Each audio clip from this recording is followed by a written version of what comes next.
La marca en el banco de madera. Brasil, 1878.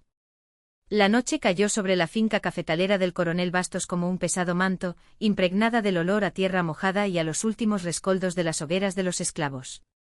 El aire era húmedo y el sonido de los grillos se mezclaba con los murmullos ahogados de las viviendas de los esclavos. Pero dentro del carruaje estacionado en la parte trasera de la mansión, el silencio era casi asfixiante. En el interior, atrapada entre las oscuras paredes de madera, Jurema respiraba con dificultad. Le dolían las muñecas por las cuerdas que las ataban a los ganchos de hierro fijados a los costados del vehículo.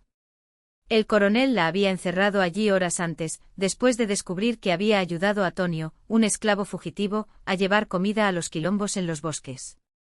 No era la primera vez que Jurema desafiaba la autoridad del señor, pero esta vez había jurado que no habría perdón.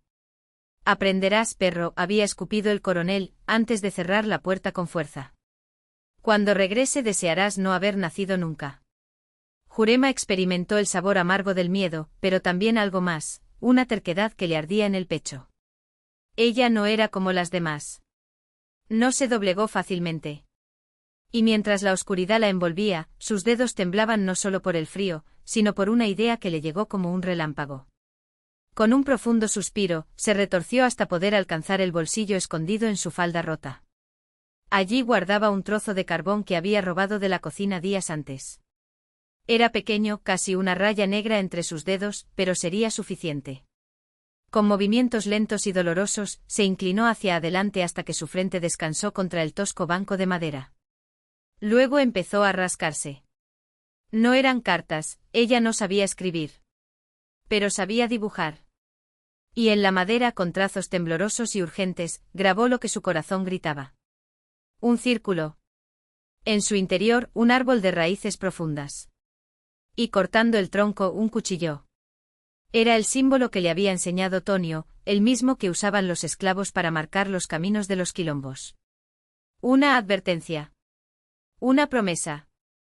Cuando ves esto, sabes que la libertad está cerca, le había dicho una noche mientras le entregaba un trozo de pan duro. Y cuando haces eso, les estás diciendo a los demás, venid. La lucha no ha terminado.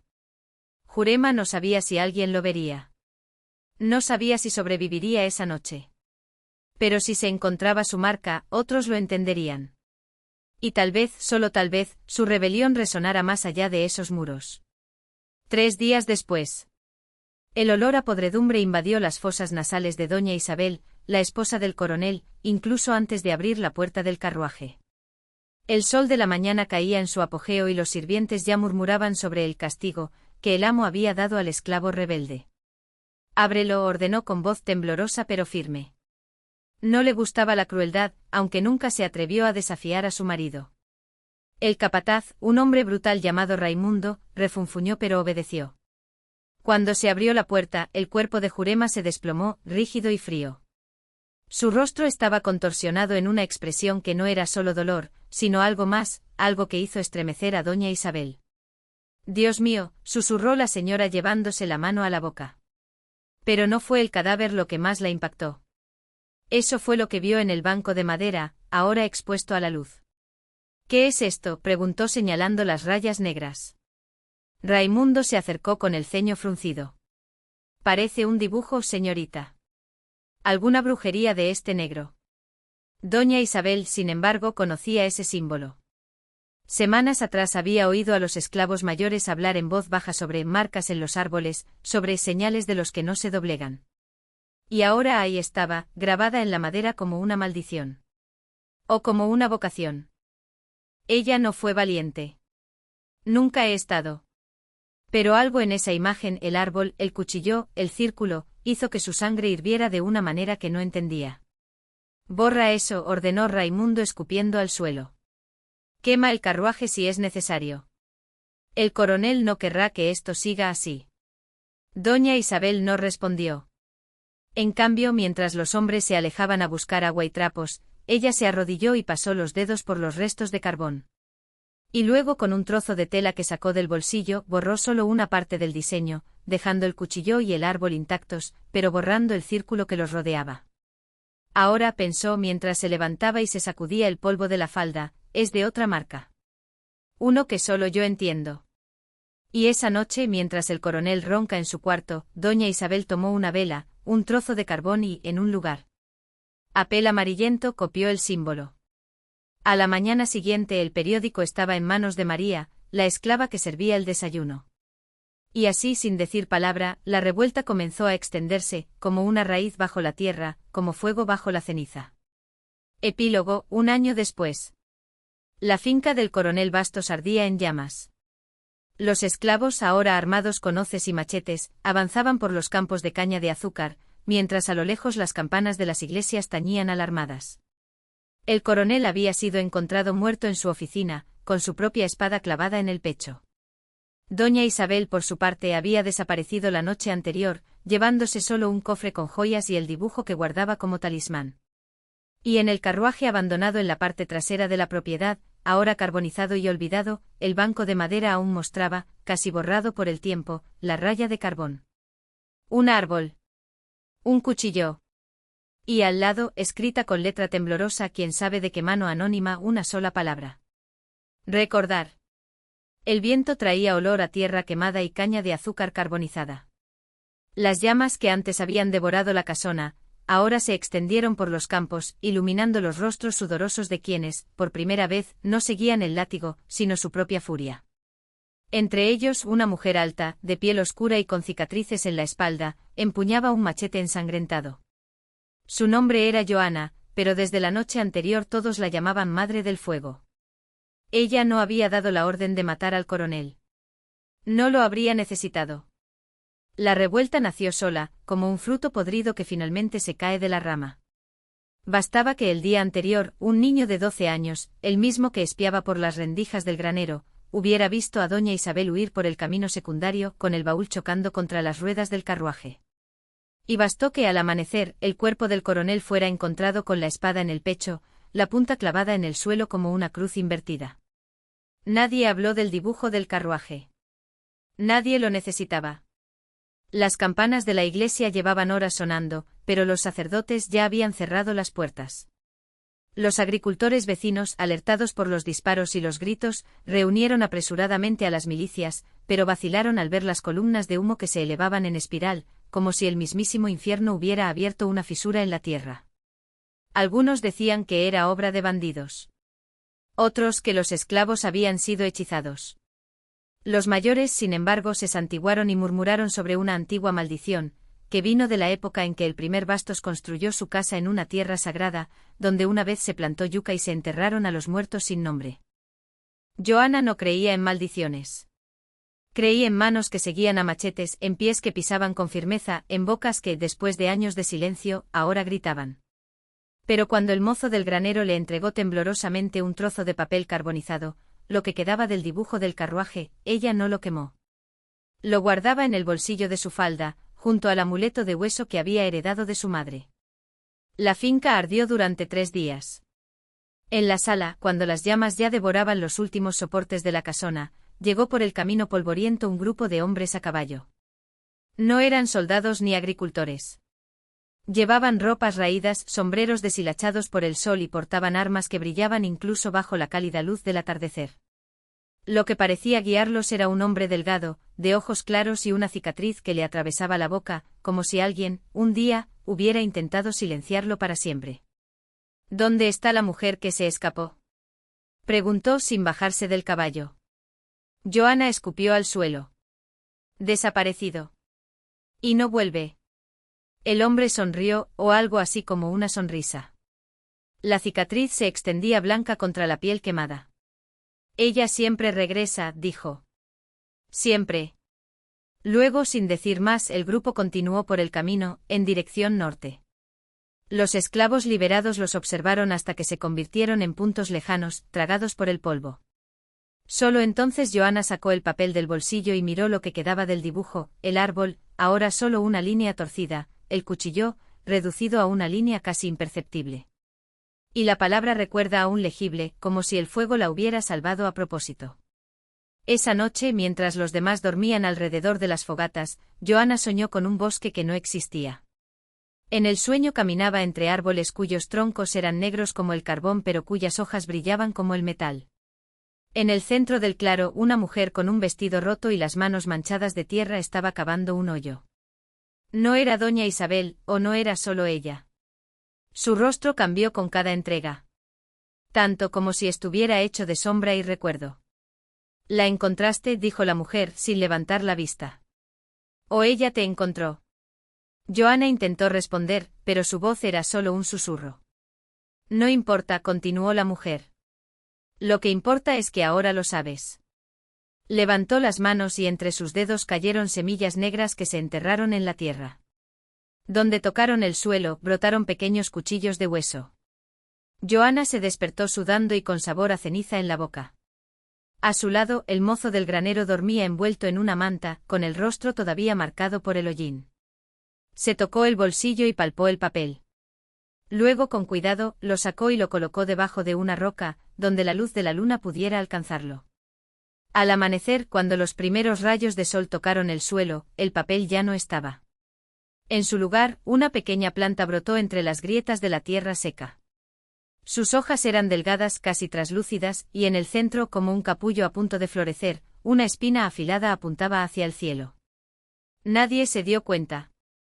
Todos estaban demasiado ocupados reuniendo lo poco que quedaba y decidiendo a dónde ir. Algunos hablaban de trasladarse al Quilombo dos Palmares, otros de extenderse por las ciudades, mezclarse con los libres. Juana no dijo nada. Cogió el machete, se lo ajustó a la cintura y caminó hasta el borde de lo que habían sido las dependencias de los esclavos. Allí, donde la tierra era más blanda, cavó un hoyo poco profundo y enterró el amuleto de hueso. Luego giró hacia el norte y empezó a caminar. El viento que ahora soplaba desde el mar traía olor a sal y a cosas lejanas. En algún lugar más allá del humo. Quizás en algún lugar todavía estuviera cavando una mujer con un vestido roto. El polvo se elevaba en finas espirales a cada paso que daba Joana, adhiriéndose al sudor de su rostro y a las arrugas de sus manos callosas. No miró hacia atrás, ni cuando los gritos de los últimos perros resonaron a lo lejos, ni cuando el sol, ya bajo, pintó las nubes de un rojo oscuro, como heridas abiertas en el cielo. Caminó hasta que la noche cubrió la tierra, y solo entonces se detuvo, apoyándose en el tronco retorcido de un juazeiro. El árbol estaba vivo, pero sus hojas, duras y ásperas, no ofrecían sombra. Joana se deslizó por el suelo, con la espalda apoyada en la corteza, y cerró los ojos. Soñé con la planta. En el sueño crecía rápidamente, atravesando la tierra seca con un sonido húmedo, como si se rompieran huesos. La espina central se alargó, convirtiéndose en un tallo grueso cubierto de espinas negras. De las grietas brotaban flores pálidas, casi luminosas, que exudaban un olor dulce y podrido, como fruta madura dejada al sol. Y entonces, desde el centro de la flor más grande, algo se movió. Una boca. Una lengua fina, lamiendo el aire. Joana se despertó con sabor a metal en la boca. El cielo todavía estaba oscuro, pero en el horizonte, donde debería estar el mar, brillaba una luz verdosa, como si el agua se hubiera tragado la luna. Se levantó, se sacudió el polvo del vestido y continuó. Al tercer día, encontró la primera señal de que no estaba sola. Era un rastro de huellas sobre la tierra seca, pequeñas y descalzas como las de un niño. Pero las marcas de los dedos terminaban en uñas afiladas, y entre ellas había surcos profundos, como si hubieran arrastrado algo. Joana se agachó y pasó los dedos por las ranuras. Allí la tierra estaba húmeda, a pesar del sol. Olió sus dedos, sal y algo más, un olor a carne cruda, casi dulce. Siguió el rastro. La llevó a un claro donde la tierra estaba revuelta, como si alguien hubiera cavado con las manos. En el centro estaba la planta de su sueño. Ahora era más grande, casi de la altura de una persona, y las flores pálidas se balanceaban ligeramente, incluso sin viento. Joana se acercó con el machete en la mano. Los pétalos se abrieron un poco más, dejando al descubierto el interior húmedo, lleno de finas venas como telarañas. Y entonces desde el centro llegó un sonido, un llanto ahogado como el de un recién nacido. Ella no retrocedió. Con la otra mano tocó una de las flores. La superficie estaba caliente, casi febril. El llanto se hizo más fuerte y un líquido espeso brotó del interior de la planta, corriendo por las espinas como si fuera sangre. Joana sintió que el olor invadía sus fosas nasales, dulce y asfixiante, y supo, sin entender cómo, que era una llamada. Algo se movió entre las raíces. Una pequeña mano emergió de la tierra, los dedos cubiertos de una costra oscura, como si los hubieran quemado.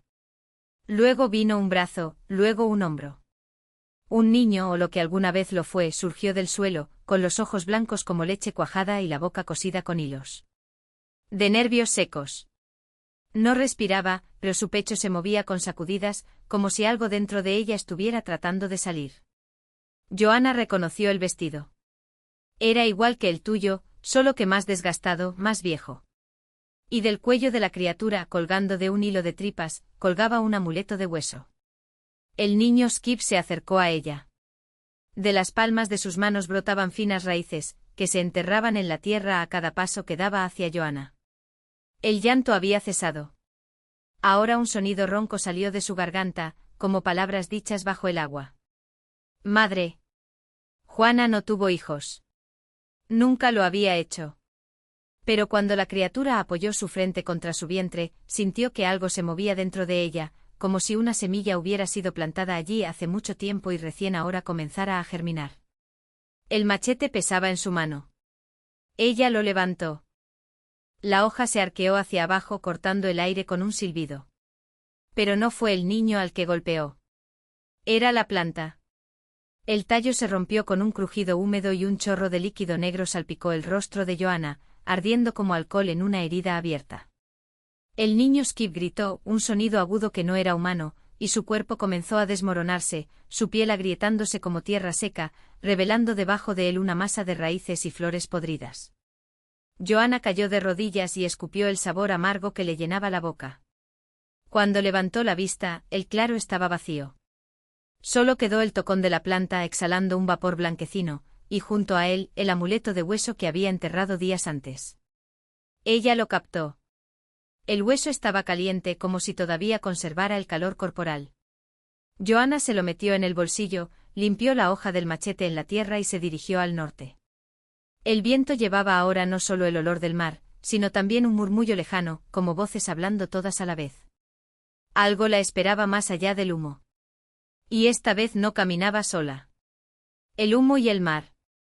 El viento cortaba la piel de Joanna como cuchillas invisibles, llevando el olor salado del mar y el zumbido de voces que no eran voces. Apretó el amuleto de hueso en su bolsillo, sintiendo su calor palpitar contra su muslo, como un corazón pequeño y testarudo. No estaba solo. No más. Desde que abandonó el claro, una presencia la había acompañado, no como una sombra, sino como un eco. A veces, cuando miraba hacia atrás, le parecía ver una figura alta y esbelta entre los árboles, una figura hecha de niebla y ramas secas. Pero cuando parpadeó, no había nada. Solo el arbusto, el silbido del viento y el peso del machete en la mano. Caminó durante 3 días hasta llegar al borde del pantano. El agua espesa y negra burbujeaba, liberando burbujas que estallaban con un sonido húmedo, como si algo respirara debajo del barro. Joanna se detuvo observando las luces verdosas que danzaban sobre la superficie, tenues como velas a punto de apagarse. ¿Sabes lo que estás haciendo?, preguntó una voz detrás de ella. Joanna se dio la vuelta con el machete ya levantado. No había nadie. Solo la niebla, espesa como un sudario. No es una pregunta. La voz ahora llegaba de todos lados, siseando como hojas aplastadas. Es una advertencia. Ella tragó con dificultad. El amuleto ardía en su bolsillo. ¿Quién eres? Silencio. Luego una risa seca, como de ramitas al romperse. Soy lo que queda. Lo que no murió. Lo que enterraste y ahora llevas. Joanna sacó el hueso de su bolsillo. Estaba más caliente, casi hirviendo. Y por primera vez notó las marcas, pequeñas incisiones que formaban un rostro. Una boca abierta en un grito silencioso. Tú eres el niño, murmuró. Fue. La voz se hizo más clara, como si algo se acercara. Ahora soy lo que tú me hiciste. Soy el hambre que no mataste. Soy la raíz que no ardió. Joanna sintió que el suelo temblaba levemente. El barro del pantano empezó a moverse formando lentos remolinos. Algo surgió. ¿Qué deseas? Lo mismo que tú. La niebla frente a él se espesó, tomando la forma de una figura humana, delgada, extremidades demasiado largas, piel gris y agrietada como la corteza de un árbol. Los ojos eran dos agujeros profundos donde algo brillaba, débilmente como brasas bajo cenizas. Venganza. Joanna no retrocedió. ¿Contra quién? La criatura extendió un brazo, dedos largos terminados en afiladas uñas negras, y señaló hacia el norte, donde el humo se elevaba en espesas espirales, manchando el cielo. Contra ellos. Los que me arrancaron. Los que ardieron. Los que todavía lo hacen. Joanna conocía ese lugar. El pueblo de los carboneros, donde las mujeres desaparecían y los hombres susurraban sobre ofrendas por la tierra. Donde ella misma había enterrado el amuleto. Perada tras encontrar los restos de la última mujer embarazada que había intentado escapar. Me van a matar, dijo Joanna. Tal vez. La criatura inclinó la cabeza y el sonido de ramas crujientes llenó el aire. Pero ya estás muerto. Simplemente aún no lo sabes. Joanna miró el machete. La hoja todavía estaba manchada de tierra y algo más oscuro. ¿Y si digo que no? La criatura sonrió, un gesto que abrió fisuras en su rostro, de las cuales manó un líquido negro. No lo harás. Porque era verdad. Joanna ya había cruzado demasiadas líneas. Ya había cavado demasiados agujeros. Ya había visto demasiadas cosas que no deberían verse. Ella asintió. Entonces dime qué hacer. La aldea de los carboneros apestaba a carne quemada y azufre. Las cabañas de madera negra se agrupaban alrededor de un gran fuego central, donde algo ardía en silencio. No había niños jugando. No hubo risas. Solo hombres con ojos hundidos, mujeres con rostros cerrados y el sonido constante de hachas cortando leña. Joanna entró sin que nadie la notara. La criatura no la acompañó o, si lo hizo, era invisible. Pero Joanna sintió su cálido aliento en el cuello y sus uñas arañaron la palma de su mano mientras agarraba el machete. Fue a la cabaña más grande, donde el olor a sangre era más fuerte. En el interior, un hombre gordo con barba canosa estaba arrodillado ante un altar de tierra.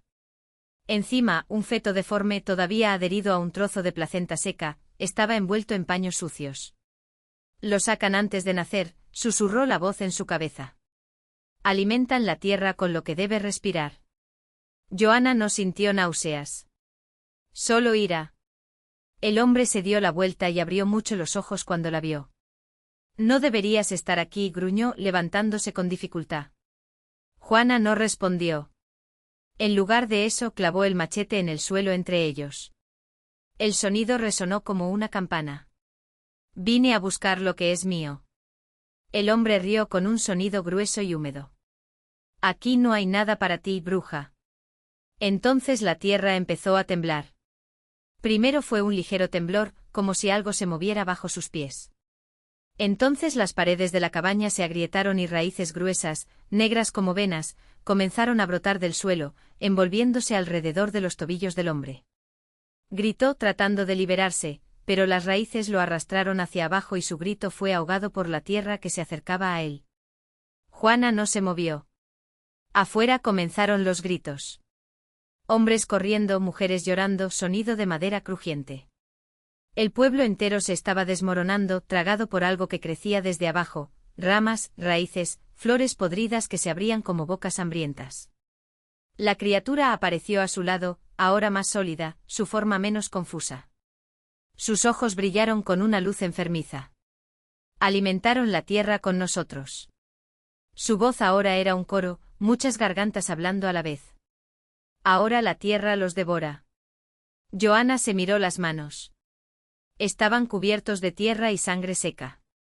El amuleto que llevaba en el bolsillo se había enfriado. ¿Y ahora?, preguntó. La criatura extendió la mano, no para tocarla, sino para mostrársela. Más allá del humo, más allá de los árboles quemados, el mar brillaba bajo la luna llena. Y en las aguas algo se movía. Siluetas oscuras que emergen lentamente. Ahora, dijo la criatura, tú eliges. Quédate y observa cómo arde el mundo. O ve y lleva la semilla hacia adelante. Juana respiró hondo. El aire olía a ceniza y sal.